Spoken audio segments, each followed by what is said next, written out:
Greetings, my people. Welcome back to the Daily News TV. As we bring to you another update as they are out live and direct.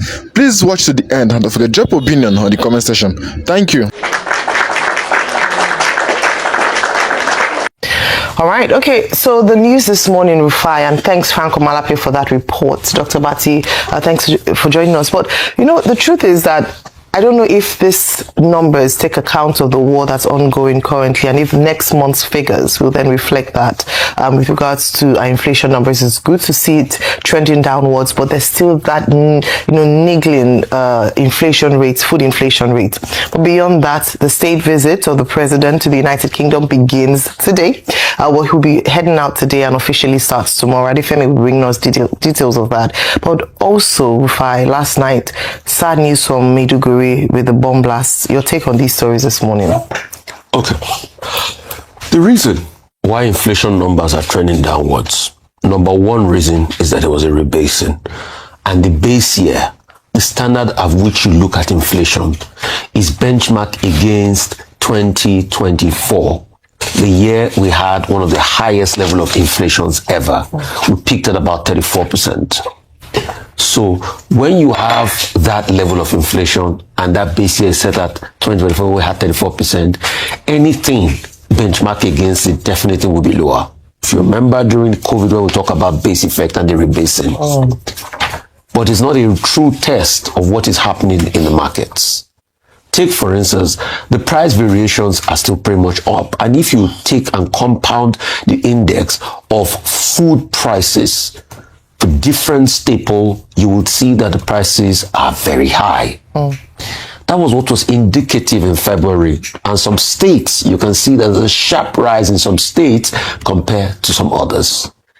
Prior to February, around January, it was 0.288. Now it's over 2%. That's an increase of about 4-point-something percent, 4.8, 4.9% thereabouts in food. And that affects a lot of people. And see, February, those were the months that were stable. You've not factored in as the war starts to go full blown. Now that petrol prices have gone up to close to $1 and the pump price here, it's about maybe 80 cents thereabout. And that figure is still there. And the increase in the standard of living. But when you see, when Agora report makes their estimate to say that removal of subsidy has really caused a lot of pain and suffering, and 63% of people are in poverty, it's true. Because what you're doing is you're spending way more for what you don't have. So people that would normally spend about 100, 200,000, 300,000 in a month before are spending close to $1 million. And now they can't still buy the goods they used to buy before. So the sufferings of Nigeria is a double whammy. The money you have in your pocket is not worth anything. It's been creamed off due to inflation, and you're not even getting that prerequisite salary. Hence the talk about wage awards. So I think the argument the industry was making for, yes, it was a wage award. The salary increment will also be inflationary in nature, because inflation works on the base of perception. If you increase salaries, the market will say, oh, there's more money, and it will be inflationary. And that's why people should be careful. So I think the conversation was more about wage awards. And something must be done about it. Sadly, the government has not done anything. All the promises they made that with the subsidy money they were going to use to fix things, they've not invested in healthcare. We saw the budget last year. We saw what got to the healthcare sector. They've not invested in most MDAs. In fact, there were budget cuts, and you're saying all the gains. The president will keep saying, push it to the states. The states are also complaining. And the money is not so much when you look at it, what we're getting, because of one, inflation, two, the value of the naira has dropped, devaluation. So Nigerians are suffering, heads or tail. As regards Maiduguri, very sad one. Triple bombing. I thought at some point we were beginning to think that Maiduguri was already impervious, but it was attacked by this bombing. And that's what brings me to this state visit. I think President Tinubu should be in Maiduguri now sympathizing with the people. Because there were times that he cut his trip, I think, to the G20 because of some insecurity situation he said he wanted to handle at home. I think this is the time to be there for the people. I said something this morning. I said if the roles were switched, if Keir Starmer had a triple bombing in the UK and was scheduled for a state visit and he went ahead, the opposition in parliament, I know people like Kemi Badenoch would tear him apart. Oh. But you know, the supporters of the president will say, oh, he's good to have his day in the sun. This is not about support or being partisan. It's about having genuine love and empathizing with the people at a time like this. Mm. So the state visit is going to jet out today. Go all the way.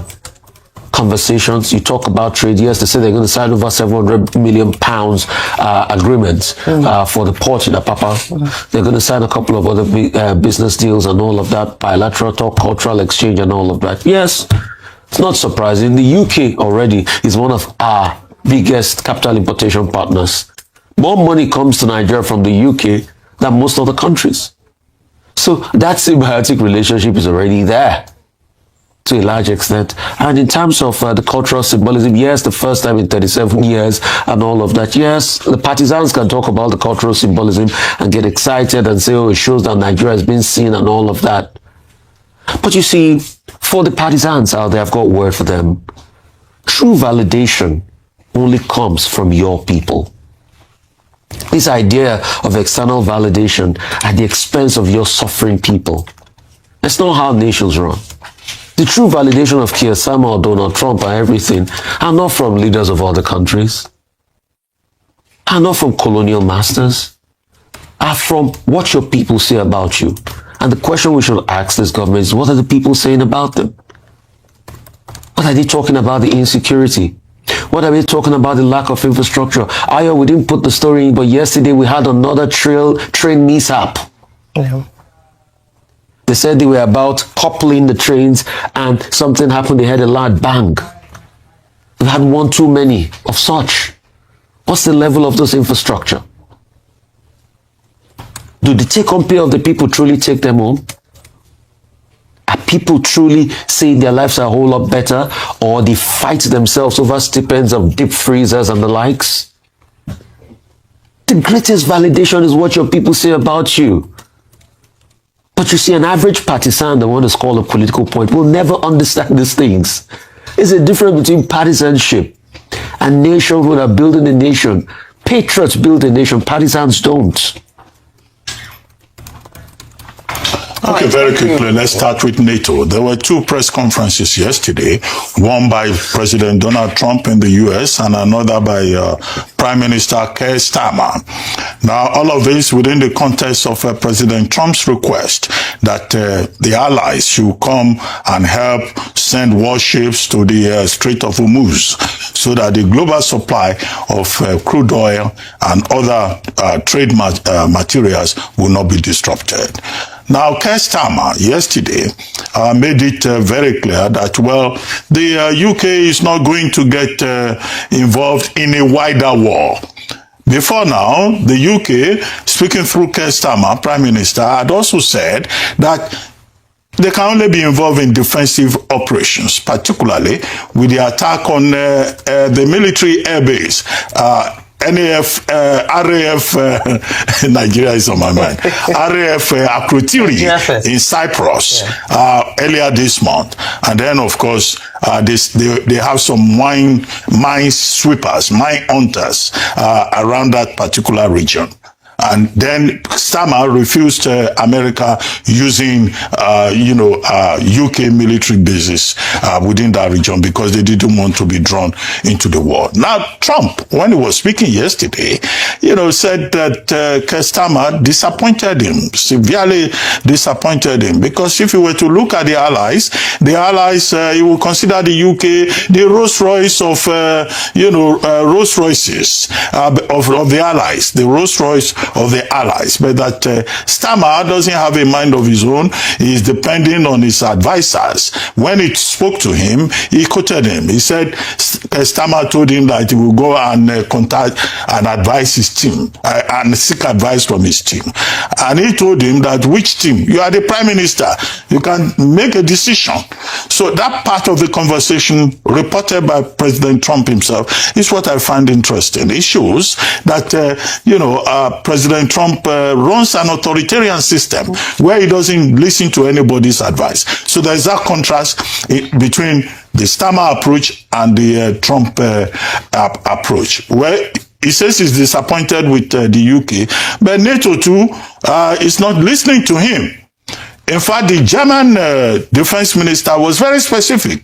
He said, this is a war of choice by the United States. If it is their own war of choice, let them go and deal with it, because we are not part of it. He said NATO is a defensive alliance to protect territory for members that may be affected. It's not to go into a war that somebody just unilaterally started. The European Union also met yesterday and decided that the EU naval mission in the Middle East is not going to be committed to a war started by Donald Trump and Israel. So you find that increasingly President Donald Trump is not getting the alliance that he's looking for, which again speaks to the legitimacy and the validity of the intervention on February 28, which has turned the whole world upside down. Everyone is suffering for it. People are looking for solutions. Nigerians are asking for palliatives. I've argued that wage indexation is not the issue. The whole world is in turmoil.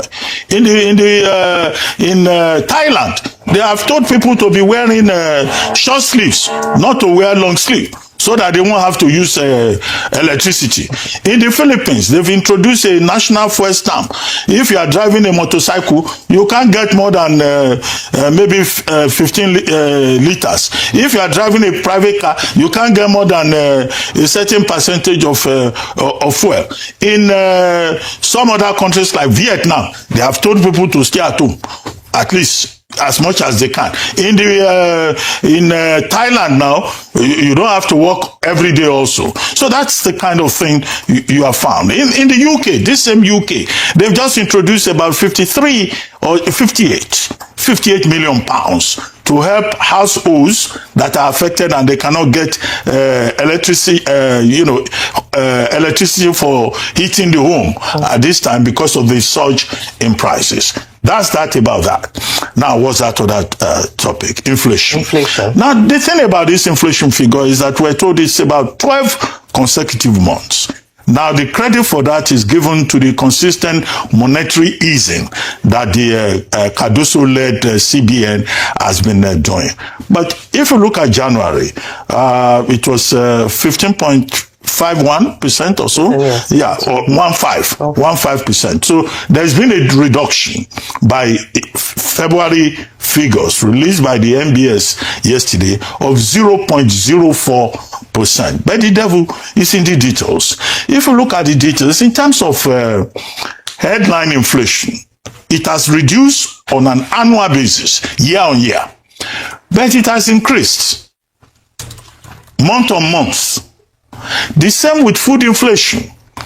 So if you look at headline inflation and then you go to the details in terms of food inflation, core inflation is inflation minus food and energy prices. Now, that has also increased month on month. So we're facing the problem of price pressures. It's not as if we're out of the woods. Now, the CBN may have reduced benchmark interest rate by 50 basis points, which was the last thing they did in the MPC. But the argument, the consistent argument that we put up is that until we begin to see the effect in terms of the lives of the people, we'll see that, all these figures, if they do not materialize, they don't really mean much to the ordinary man. And we keep asking the question, what is Nigeria going to do to, assist people over this crisis in the world? I do not support the idea of wage indexation. I support the idea of whatever can be done to benefit all of us, whether we're in the public sector or private sector or we're in the informal sector.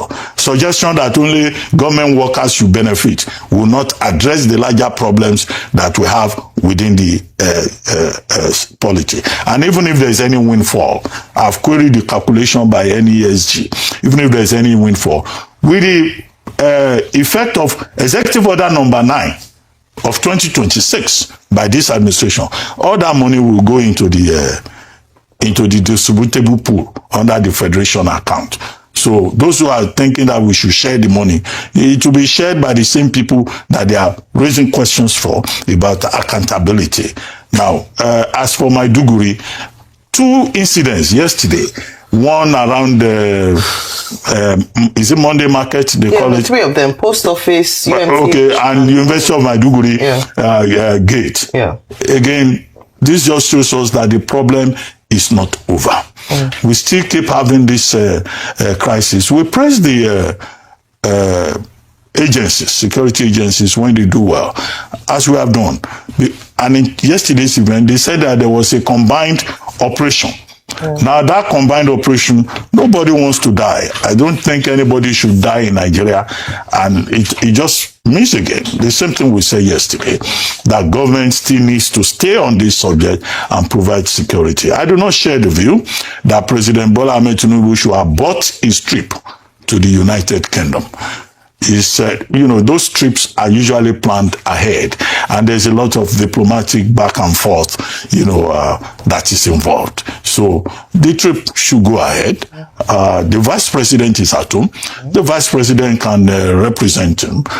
He arrives at Stansted Airport today. And if you look at the program of activities, they look like it's not just symbolism. It's not just history. It looks like that program is designed with benefits to Nigeria in mind. I don't know whether it was you or Rufia yesterday who was saying we should think of what will we benefit from it. So the program is going to focus on trade, immigration, very important point. Now that the UK is talking a lot about immigration, and also other things, trade and all that. You know, there's going to be an exhibition of things that the British have in the royal collection related to Nigeria. I think the Tinubu team should look out for anything that our people can say, well, you took this one from the Benin expedition, you took this one from the middle belt of Nigeria. Can we have repatriation of some of these assets? But that's on the lighter side. However, there's also the 746 million pounds between the UK and Nigeria over our ports. Yeah, but it's not just about Apapa Port and Tinkan Port. How do we develop the other ports in this country? Cocoa Port, Calabar Airport, there's a port in Onitsha, so that we can, you know, decentralize, improve the draft of all these ports that we have, and decentralized trade focus in Nigeria. Those are the bigger questions. Now, finally, the delegation. The president is traveling with 10 ministers. I tried to count. Maybe I didn't count correctly. That's quite exciting. He's also going with the National Security Advisor, the NIA, Nigerian Intelligence Agency, Ambassador Mohammed. He's also part of that delegation. By the time you calculate the number of aides that will follow them, we could raise the question, is the president being faithful to his earlier directive that, you know, delegations should be pruned? This one, well, maybe because of the importance the president attaches to it, I was tempted when I read the story to ask, who else is left in town? That's a good question. And half of those people that are going, I think they should keep an eye on them. They should not go to London to embark on a shopping jamboree. They are going there for work, and we expect measurable outcomes in terms of the agreements, the MOUs that are signed, because the excitement over this London trip is like some people are going for shopping. We expect work, we expect results beyond the ceremony. The state banquet. Who would not like to have state banquet with 37 years King Charles III after 37 years? Yeah, and we don't know when next. Okay, so the truth is that this morning it's quite sad because of the number of lives that have been lost in Maiduguri, and we pay tribute to them. So far, the count is 23, with 146 some in critical condition being injured. In fact, the report is that there are calls for blood donation. So if anyone can donate blood, please head to the University of Maiduguri Teaching Hospital. Reports are that the cases are so many that they are overwhelmed by the number of people who've been brought in, and you can understand why. I went to Maiduguri, I believe it was in 2023, as part of a military seminar and an opportunity to have a view of the extent of how much Operation Hadinkai and efforts by the government in getting life back to the city and the capital of Borno State